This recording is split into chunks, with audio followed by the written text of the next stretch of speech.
And it borrowed exclusively from the marriage literature, which said that if there are two things that make a marriage work or any intimate relationship work, it's effort and comfort. And so what you're looking at in the top right corner of the screen is what we all try to accomplish in our relationships, which is a harmonious relationship, which is marked by both high effort and high comfort. So you're spending a lot of time, both of you as partners are spending a lot of time, you're investing a lot of time, and you're making each other happy. Everything else becomes suboptimal. So the traditional relationship, which, back in the day may have been something that universities and municipalities could actually enjoy together, which was kind of ignoring each other. It's very hard to do these days, mostly because of land issues, right? Which is something that we had talked about a little bit in terms of what's going on at UC Berkeley right now. Also, I guess elsewhere in the California system. And also student misbehavior issues. So really, those are the wedge and edge issues. Wedge meaning it drives conflict, which is one of our other town-gown relationship types, right? You're putting a lot of energy into the relationship, but you're not really happy with each other. And then the worst of all situations is the devitalized relationship. And just like a marriage, it's characterized by low effort and low comfort. And here's the one big difference, Glenn, between a town-gown relationship and a marriage. In a town-gown relationship, you can't get a divorce.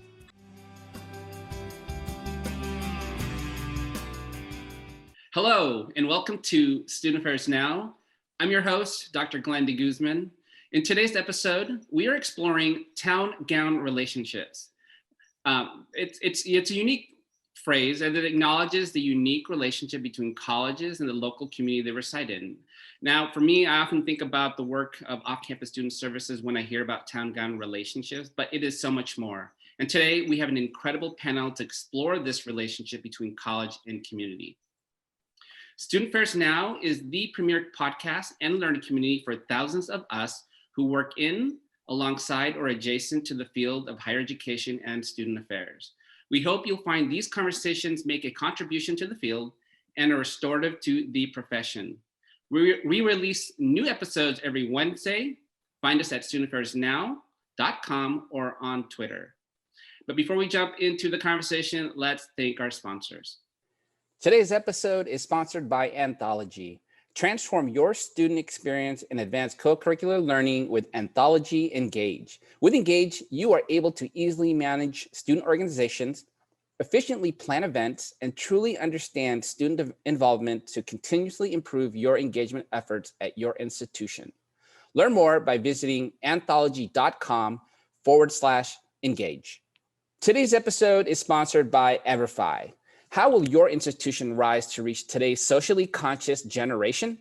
These students rate commitments to safety, well-being, and inclusion as important as academics and extracurriculars. It's time to reimagine the work of student affairs as an investment, not an expense. For over 20 years, EverFi has been the trusted partner for over 1,500 colleges and universities. With 9 efficacy studies behind our courses, you will have confidence that you're using the standard of care for student safety and well-being with the results to prove it. Transform the future of your institution and the community you serve. Learn more at everfi.com/student affairs now.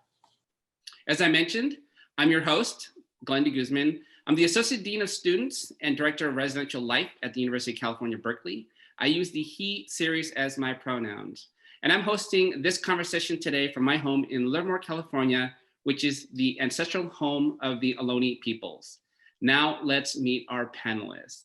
I'm gonna go ahead and start and ask Sue Webster to introduce and tell us about yourself, Sue. Hello, Glenn. Thank you so much for inviting me to be a part of the podcast. My name is Suchitra Webster, and I do go by Sue as well. I use she, her pronouns, and I am the community liaison at Michigan State University. And that position sits between the Division of Student Affairs and Services and the Office of Government Relations at MSU, which is a large Research One Big Ten institution for those who may not be acquainted. So I am here in the East Lansing community, and I would like to just read a brief land acknowledgement. So we collectively acknowledge here that Michigan State University occupies the ancestral, traditional, and contemporary lands of the Anishinaabeg, the Three Fires Confederacy of Ojibwe, Odawa, and Potawatomi peoples. And the university resides specifically in land that was ceded in the 1819 Treaty of Saginaw. Thank you. Thank you, Sue. Let's go to Ruben. Thanks, Glenn. Ruben Lizardo, Director of Local Government and Community Relations at UC Berkeley. We're situated in the Chancellor's office, and I work very closely, as many of you, as our colleagues do, with all the different campus entities. While we report to the Chancellor, we see our mission of local government community relations partnership building as really in service to the mission, the public education mission of UC Berkeley. So that means students can call on us as well, or faculty and staff, et cetera. And I'm coming to you today from a place in Mexico called San Miguel de Allende. And there's a number of indigenous populations here that have been the ones who civilized, quote, civilized our community here. And I'll just read a few of the names. So it's a number of bandas, all of them may be associated with the Yaquis, the Huichols, and some people, when there was at one point a kind of conglomeration of all of them, some of you may know that people use the word Mexicas, and that is not really an indigenous group from any one place. It's sort of almost like the Roman Empire.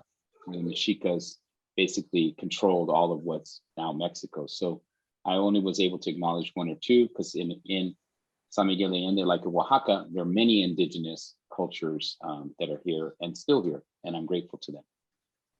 Thank you, Ruben. And let's go to Steve. Okay, well, thanks, Glenn, for having me here, and I'm honored to be on this panel. I'm Steve Gavazzi. I'm a professor of human development and family science in the College of Education and Human Ecology at The Ohio State University, and I use the he series as my pronouns. I've been at Ohio State for the past 30 years, and I'm primarily known for my research on families with adolescents. However, I've also served as the dean and director of the Ohio State Mansfield Regional Campus for 6.5 years. So I've also developed a portfolio of scholarship on campus community relationships that has included 3 books now. The first of which is The Optimal Town Gown Marriage, which was published in 2016. And then Land Grant Universities for the Future, published in 2018. And now the soon to be released book, What's Public About Public Higher Ed? The latter 2 books, both coming from Johns Hopkins University Press. My latest work examines the relationships between land grant universities and Native American tribes, with important attention paid to the fact that tribal territories were seized and sold in service to the founding of these public institutions of higher learning. This fits well with the land acknowledgement statement, which I will offer, which goes as follows. The 6 campuses of The Ohio State University are located on the homelands of multiple tribal nations, including the Shawnee, the Potawatomi, Delaware, Miami, Peoria, Seneca, Wyandot, Ojibwe, and Cherokee peoples. And the university itself was founded through the seizure and sale of additional territories from over 100 tribes and bands, causing lasting harm to indigenous peoples and their descendants that we as a university have yet to repair. Thank you, Steve. I appreciate all of you introducing yourself, and actually appreciate as well the land acknowledgements. And I think that's becoming a big part of this podcast, and it's really interesting to hear where different folks are coming from and the acknowledging of the different nations impacted. Let's get into our topic. Sue, I want to start with you. And I think that when I think of this topic, I think that college and community relations obviously are very unique and essential. And historically, for me, I think of off-campus student services, housing, neighborhood relationships, government relations, and obviously liaisoning with city officials. Can you help me and our listeners better understand your work, and how do you describe your role to people not familiar with your work? Absolutely. That is a good comprehensive question. At Michigan State and at so many other institutions, you have sort of a push-pull between the needs and desires of the town and gown communities. As Steve Gavazzi will tell you, it's like a marriage that people are stuck in forever. In this case, the town and gown portions of the equation. And so when I describe my work to people, I tell them it involves wherever Michigan State University intersects, with the surrounding community. And that can, my work, a lot of it is in direct relation to the impact of students in the community and the impacts the community has on those students. We do have other aspects of community relations which have a much larger focus on economic development and on some other aspects of growth within the larger community. So I think each entity really has its own goals and objectives, but they're really in all of these communities inexorably sort of intertwined together. So that's important. And then partnering and leveraging resources, all done through communication, and in most cases, is really important because each entity has its own sort of path. And I think what it is figuring out a way, if you think of a Venn diagram, and I'm not a mathematician, what is that middle part that intersects there? It's there that the magic happens because you're trying to do what's best for your students or your institution, maximize your resources, do all of that. And the community is doing that too. And it's where you can work together to sort of raise, new forms of development together or new strategies and make things happen. I think that's especially important. So that's how I would give you a general overview. And that can be anything, as you said, from dealing with a public safety matter that has occurred to dealing with housing matters for students, changes within a municipality and crises situations such as the pandemic, which we've all experienced in different ways at our respective institutions. So I hope that sort of gives you a sense of what we're talking about.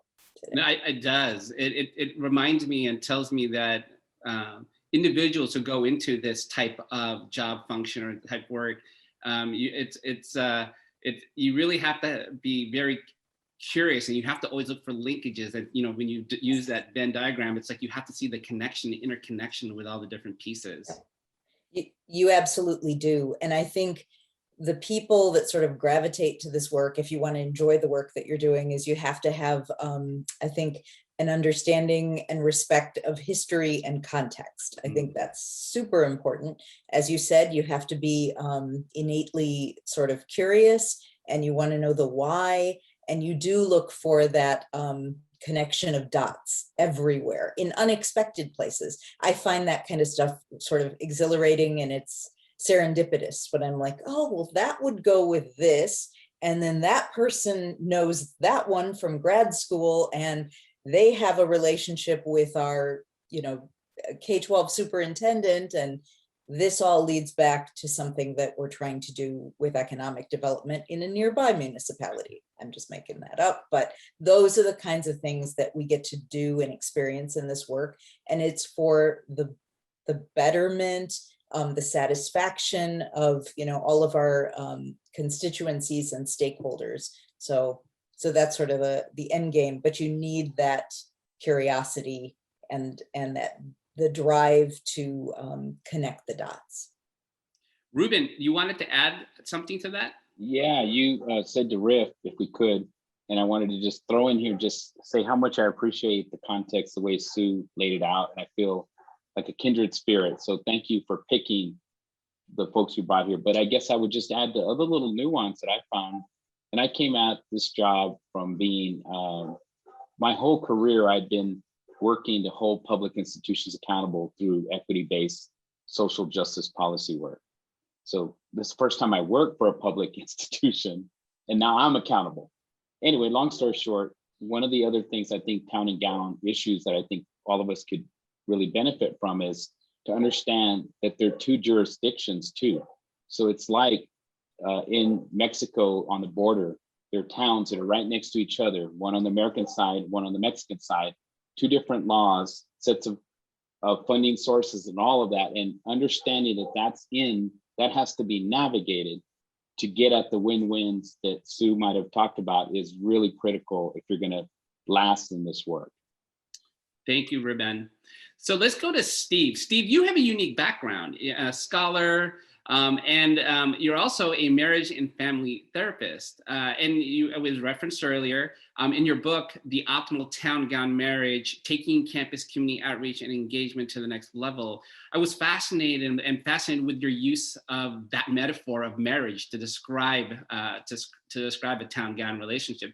And I'm kind of curious if you could delve into that relationship between the college and the community better. Can you share more on this connection? Love to hear your why. Sure. Well, also a picture is worth 1,000 words. So I'm gonna share one with you after I give you a really quick why. I happen to have been on the phone about 6 months into taking my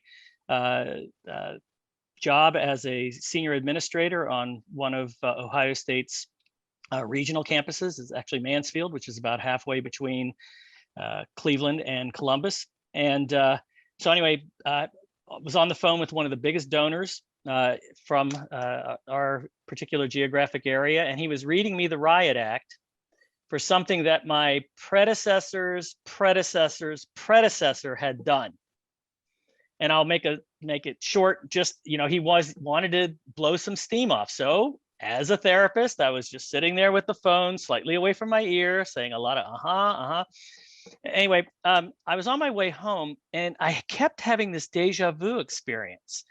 And I kept thinking, but wait, I'm too new at this job. I could not have had this happen to me before. What? And I went, oh, I remember. This is like that guy who was in marriage counseling with me, who was yelling at his wife for something that she did before they met. And I said, isn't that interesting? Town gown relationships are a lot like marriages. And then I said, hey, wait a second. Maybe there's really something there. So as a function of some work that I did with a number of people, including Mike Fox, who's a geographer at Mount Allison University, and Jeff Martin, who at the time was a senior administrator at Clemson University, we came up with this 2x2 typology, which you're looking at on your screen right now. And it borrowed exclusively from the marriage literature, which said that if there are two things that make a marriage work or any intimate relationship work, it's effort and comfort. And so what you're looking at in the top right corner of the screen is what we all try to accomplish in our relationships, which is a harmonious relationship, which is marked by both high effort and high comfort. So you're spending a lot of time, both of you as partners are spending a lot of time, you're investing a lot of time, and you're making each other happy. Everything else becomes suboptimal. So the traditional relationship, which, back in the day may have been something that universities and municipalities could actually enjoy together, which was kind of ignoring each other. It's very hard to do these days, mostly because of land issues, right? Which is something that we had talked about a little bit in terms of what's going on at UC Berkeley right now. Also, I guess elsewhere in the California system. And also student misbehavior issues. So really, those are the wedge and edge issues. Wedge meaning it drives conflict, which is one of our other town gown relationship types, right? You're putting a lot of energy into the relationship, but you're not really happy with each other. And then the worst of all situations is the devitalized relationship. And just like a marriage, it's characterized by low effort and low comfort. And here's the one big difference, Glenn, between a town gown relationship and a marriage. In a town gown relationship, you can't get a divorce.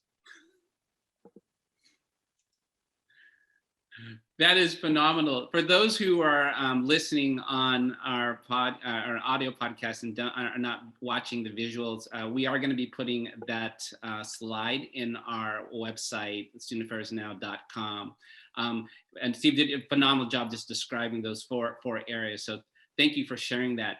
So obviously the art of maintaining those relationships, for the sake of the previous response, the marriage between folks, it's crucial for the town-gown relationship.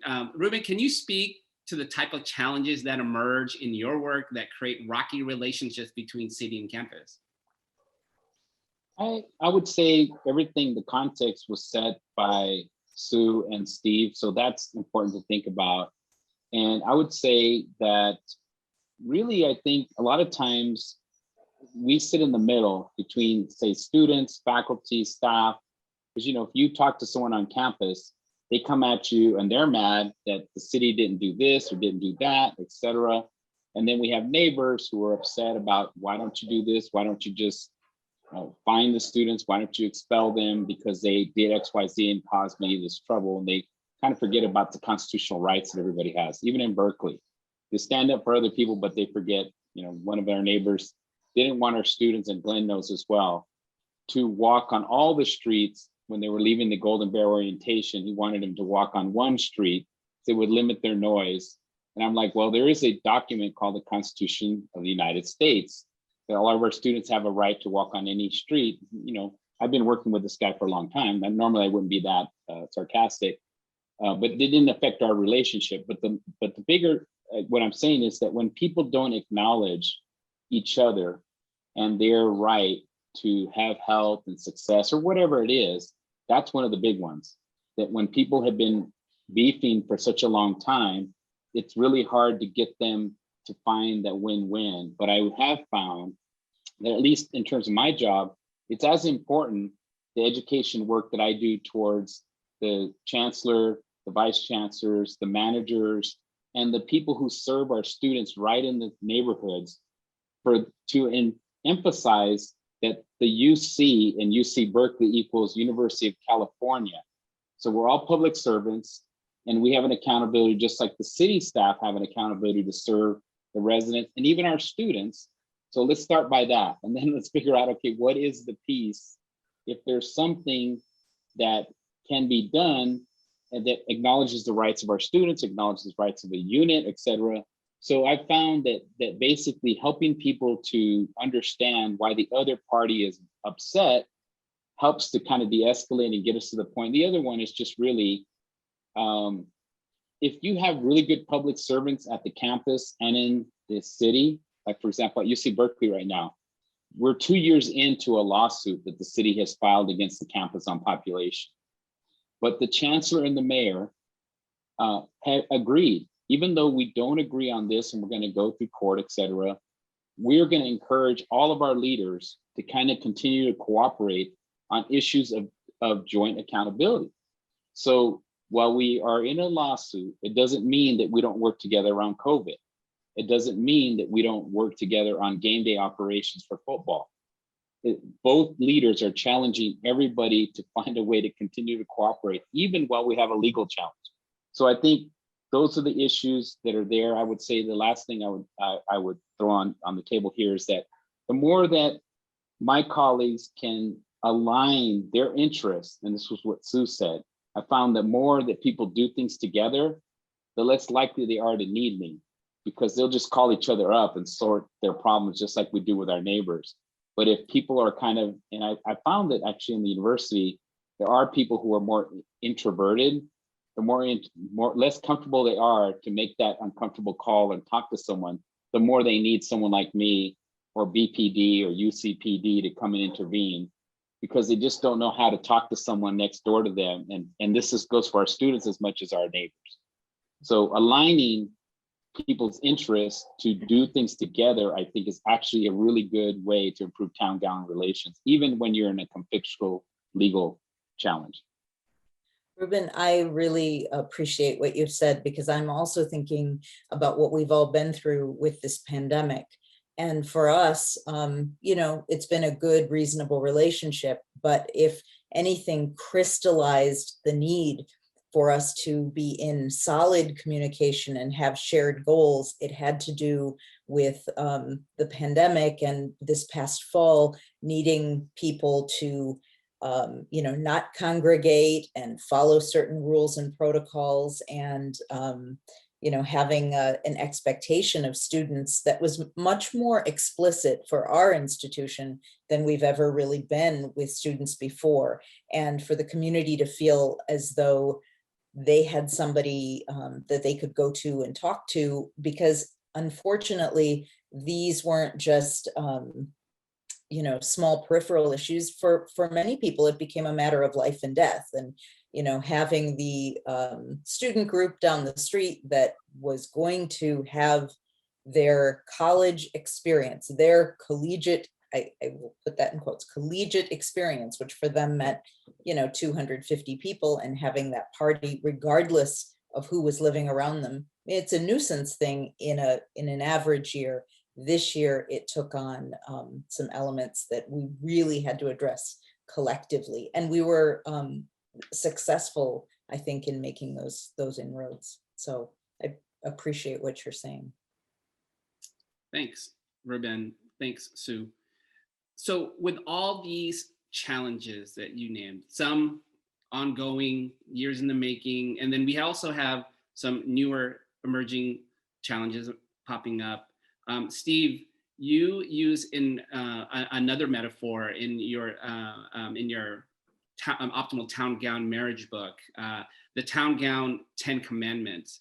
Can you tell us a little bit more about that, and take us through these 10 commandments or strategies or practices? Well, thanks for giving me that opportunity. I should say from the outset, these are not commandments that are written in stone, but rather fresh clay, and need to be, I think, adapted to all of the different things, including the COVID pandemic and also the racial injustice that we've seen, especially emerging over the last year. But with that in mind, we wrote these 10 commandments that were actually based in large part on what college presidents and city managers and mayors were telling us in terms of what actually makes a good, harmonious relationship. And so the first three are in terms of commandments, are really about, first of all, not underestimating the importance of the campus community relationship. That's commandment number one. Commandment number two reads, "Thou shalt honor your town gown partners." And the third commandment is, "Thou shalt not miscalculate the time that's involved in developing and maintaining those harmonious relationships." And really, I think those three together tell you that the leaders of the campus and the leaders of the community must be in constant contact with one another, and they both have to really make the relationship work. It cannot be a one-sided relationship. And so working through the rest of the commandments, commandments 4, 5, and 6 really have a lot to do with some of what Sue said earlier, which is you have to know your past. So you have to appreciate the history of the relationship that you're working with. You have to also continuously assess the present state, and you need to do that in as wide with as wide a possible lens, and then also remembering who's the most important link between the campus and the community, and that's the students. So thou shalt remember that students are the most important connecting point between your campus and your community. And then the last several commandments have to do with other particular people, which includes faculty members. And part of that is remembering that faculty members represent both the face of the campus, and they typically, but not always, are residents of the nearby communities. The eighth commandment, you have to seek win-win outcomes wherever and whenever possible. The ninth commandment is you shall give respect in order to receive respect from your town gown partners. And then the 10th one is really a commandment for posterity's sake, which is thou shalt leave the town gown relationship in better shape than you started it, just like the Boy Scouts. Thank you. Sue, commandment 5 intrigues me, and it speaks to gathering data in a systematic way. To use a metaphor of my own, I kind of was thinking about like marriage counseling, right? This past year, lots of issues emerged, 2020 and even into 2021.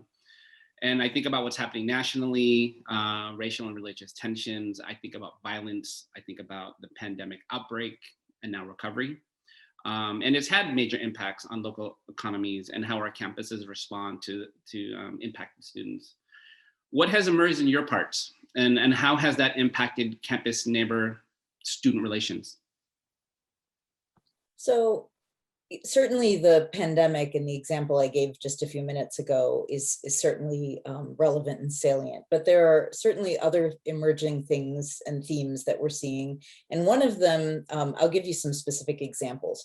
We're going to have a lot of people returning to campus with some sense of normalcy this fall. So you think about an entering freshman class for us, which could potentially be 8,500 to 9,000 students. But then you have a class of sophomores that are, had every kind of unusual experience imaginable. So we had some that did move on to campus under specific circumstances, some maybe only for several weeks or a semester. We had other students who had grade 13, essentially in their childhood bedrooms. And we had others who said, I want that college experience, and I don't care what the president of the institution has said by asking us to please keep density down and stay away. We're going to come to town anyway. We're going to rent we're going to rent apartments. We will get houses with our friends and have an experience, but not one that the university has really been able to influence in the way we normally do. So they haven't lived on campus. There hasn't been exposure to mores or norms or any of that stuff. They don't even know basic wayfinding, right? Like around the campus itself. So there's some very basic challenges, I think, that we're going to be facing as an institution. But you also asked about larger issues. MSU, for instance, is a predominantly Caucasian white institution. And when you think about the discourse around DEI, policing, and all of those things, you have national movements which are long overdue and necessary. But there's a bit of a pressure point in juxtaposition, because a lot of the behavioral issues that we have in the surrounding community involve privileged majority Caucasian students. And so you have this push and pull, you have this tension between, we've got to change the way we do policing. We want to look at budgets and policing models, defunding certain aspects of that policing, but yet we've got the challenge post-COVID and some of the, I guess, historical issues that we've had and have not resolved, and we still have to contend with those. So I see some problems around some of that. I also think that there is definitely a proliferation of weapons, which we're seeing. Michigan doesn't allow the current rules don't allow you to bring weapons onto public campus property. And so we do know that there are always those in legislatures that are looking to, make changes around that and many other topics. You need only go to your, favorite news source and see what's going on in state legislatures nationwide. And that certainly has an impact.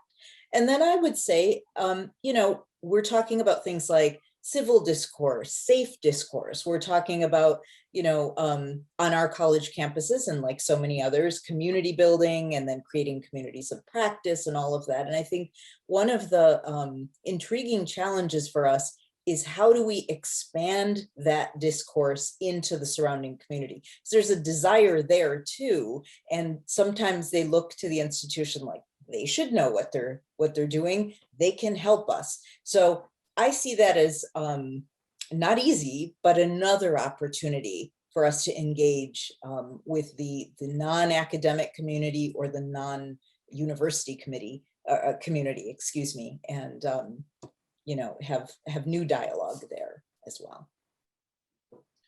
Thank you for sharing that. A lot of the things that you mentioned, I can resonate with in my home institution. So, I can see how things just, it happens in different locations, different places. Obviously, it's different. And there's nuance, there's context, but I can definitely relate. Ruben, you have been at this work for a long time, and you have served as a liaison between our campus at UC Berkeley with the city of Berkeley, Albany, Richmond, and a lot of other cities in the East Bay. Commandment 3 speaks to this harmonious relationship, and that takes time. What advice would you give those who are inheriting sort of like a rocky relationship, right? The rough times, maybe because of historical situations or more current economic downturn or the pandemic? Well, first one, don't take it personally, and also acknowledge that everybody, whether it's the campus leader, student, or the neighbor, their reality is their reality, and sort of work with them on it, and then looking for ways that the university's institution, its own public mission, has an accountability, say its neighbor, to some of that. So finding the way, and Glenn, I think you'll find this familiar. One of the things, and I want to lay out a few concrete things that go to a couple of the other commandments, which is leave things better than they are. Some of the things that we've been able to harness as tools were put in place by predecessors from me. And so, for example, there's a thing called the Student Neighbor Advisory Council that a chancellor established many years ago when the town gown issues on the south side were really bad. They brought together all the neighbors, the city, the campus leaders, people like Glenn, and they put them in a room together and they said, okay, this is the issue. What are the ways to solve it? And those people came up with different projects and programs. And that so-called Student Neighbor Relations Advisory Committee by the chancellor empowered the people. It still meets every year, but what actually then came out of it, the solutions, the programs, the partnerships, those are the ones me and my colleague get behind to try to make sustainable. When we have these meetings, it's not a conflict anymore. It's kind of a report out. Oh, we did this, we did that, happy neighbor meeting, etc. There are a couple other things that came under my watch, not that I drove them, but I want to say, and this is to credit my chancellor, before the current chancellor, Chancellor Carol Chris, who'd been at Smith College, before she came as chancellor, the previous chancellors would meet with the mayor at the football game that they were invited to, or maybe once a year, or when there was a problem. Chancellor Chris said, I want to meet with the mayor every month for breakfast. So that gave me work to do. We thought it was too ambitious because, if your chancellor's going to meet with the mayor, all the prep work that's involved to get it done is a lot of work. Initially, it was every month. Now it's every couple months. Even during the pandemic, we had, some of you may know that we had all those problems with the free speech stuff where Antifa came and there were all these riots, etc. The chancellor said, I want to have a meeting with all of my vice chancellors, PD, and I want you to organize the mayor and have them have a meeting. The entire leadership of the city and the campus came together in the chancellor's conference room, talked about the issues, what are we going to do, and gave everybody marching orders. The same thing happened around COVID. So taking advantage of the willingness of your top leader to be in a partnership is really something you can make more regular, more sustainable, and not make it every now and then. And then the other thing I'll just say that has actually been helpful, and this is something that student leaders developed. One of the external affairs ASUC vice presidents, Lou, I forgot what his first name was, but you remember him. He got with a city council member and he asked the city council member to establish a committee, a collaborative committee of the city council in Berkeley. It's a special committee. Sometimes cities have a standing committee between themselves and the school board where they compare notes on issues of joint concern. In Berkeley, there's an actual committee that was established by the city council that includes 2 representatives of the ASUC, the undergrad student government, the graduate assembly, 2 staffers, and then the 4 council members who represent the districts adjacent to the campus. That committee is kind of important. It doesn't make decisions for any of the partners, but it's the place where on a regular basis, people bring the issues to talk about. And then if solutions emerge, it's on the players to make them happen. The current mayor wanted to be a part of the committee. He doesn't represent a district, so they made him an alternate. So he's at these meetings. I guess what I'm saying is any tool that you can have and make systematic becomes the actual vehicle for managing these issues. The last thing I'll say, which I'm hoping that we're going to sustain, at the last time that the city sued the university around their long-range development plan, one of the cool things that the chancellor and the mayor then agreed to, besides the payments, we pay the city about $2.2 million a year. They also created a thing called the Chancellor's Community Partnership Fund. It's gotten up to $300,000 now. They're basically catalytic grants that are given to campus and community entities that want to improve the Berkeley community. That's fomented a couple hundred partnerships. So that kind of thing, anything that could be systematically put into the DNA of the town-gown relationship is going to make everything better when you have a problem. That's all I'd say. Ruben, I really liked what you said about systems and processes, which are you create and then it becomes routine. It's part of what's normal. And that leads me to what you were saying, Steve, about one of the commandments, somewhere in the middle there, was about students and making sure that students are in the middle of all of this. And so to Ruben's point, I would add in the city of East Lansing, where MSU is located, we have a university student commission. And it's just like any board or commission in a city, but it's comprised entirely of students. And there's our Associated Students of ASMSU, which is our undergrad student group, Council of Graduate Students, et cetera. And then there are other groups that have seats, but they are all MSU students, and they connect with the mayor and others and give their feedback and their insight on ordinances and other issues that we deal with. I work as liaison to that group as well, but that's a great example, Ruben, as you say, of having something already as part of the process that you can just begin working on and formulating new ideas that way. So. Thank you.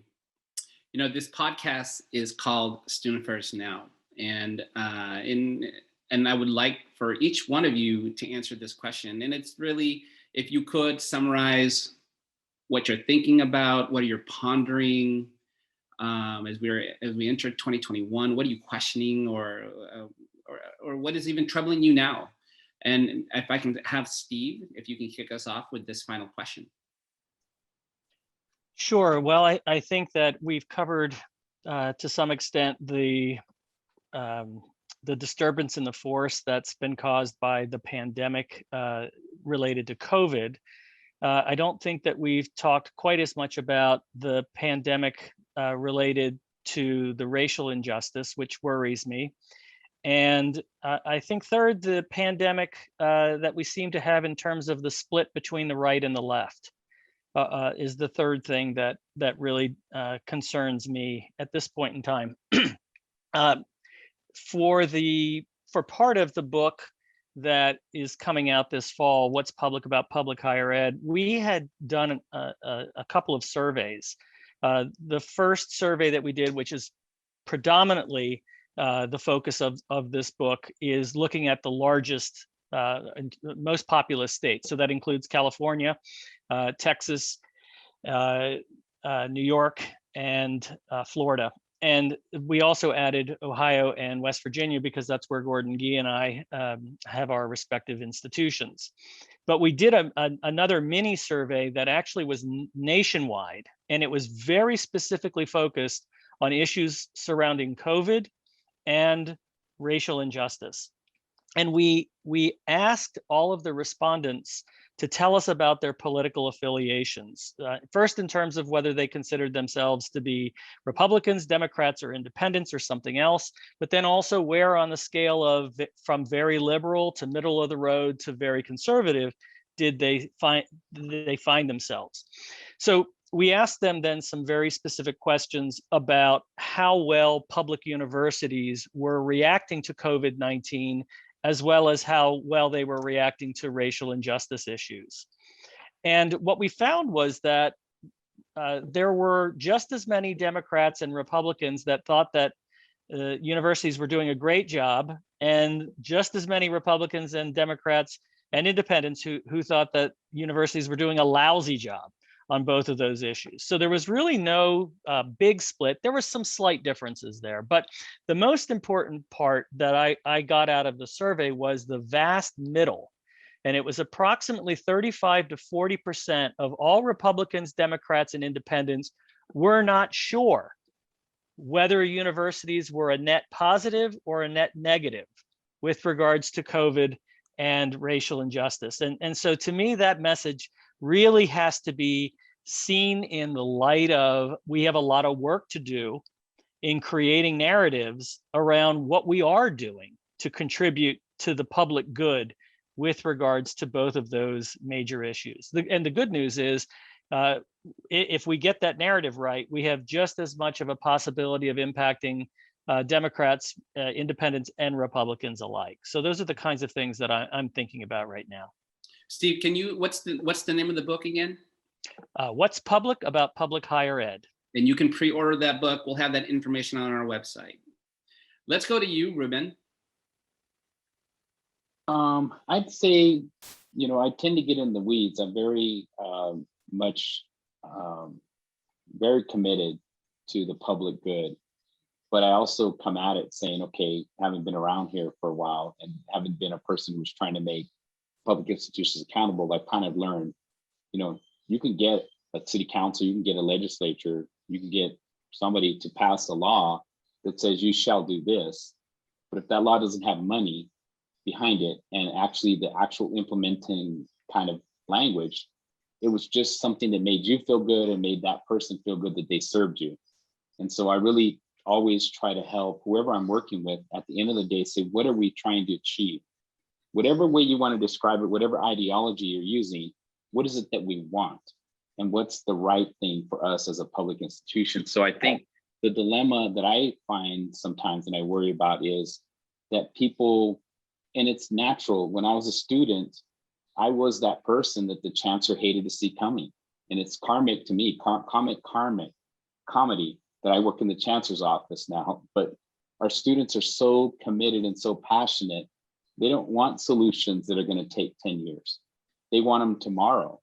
And then they take each other on in really strong ways. So I think I'm hoping that in the next year or so, we can transition from the country from where we were polemically motivated by the guy who ran the White House, and that we can start to really sort of build partnership with people around what we want. I'll give you an example of one of the things that worries me.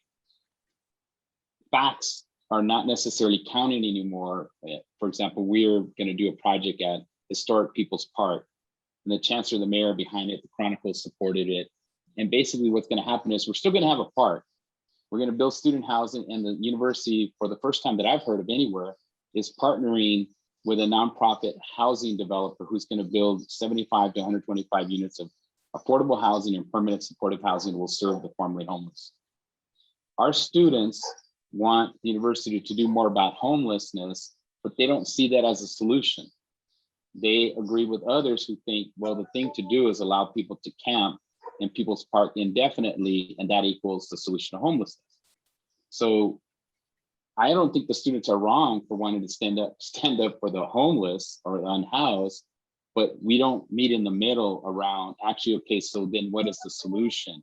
And I think the culture that was created, and I think it's unwinding and changing around the country, has gotten people to where they just aren't willing to hear from each other about what could be a solution that we can all get behind.